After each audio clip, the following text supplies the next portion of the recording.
Tell us what you're doing. So you're collecting through the intertidal right now? Yeah, I'm looking under a rock. Stuff like worms and stuff. Sweet.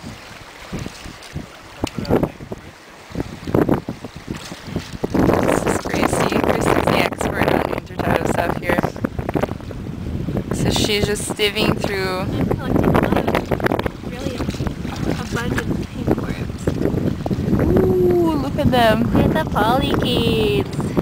They're so cute. I know. That was nice.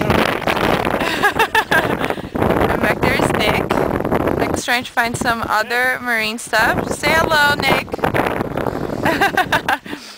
Some amphipods and stuff. And I'm kind of just sitting here collecting the easiest things to collect. Some mussels, and here's some. Some mussels. Ooh, and Litorina. These are little snails. Look at that. They're normally not this color, so this is pretty cool. Okay. That's the video for now.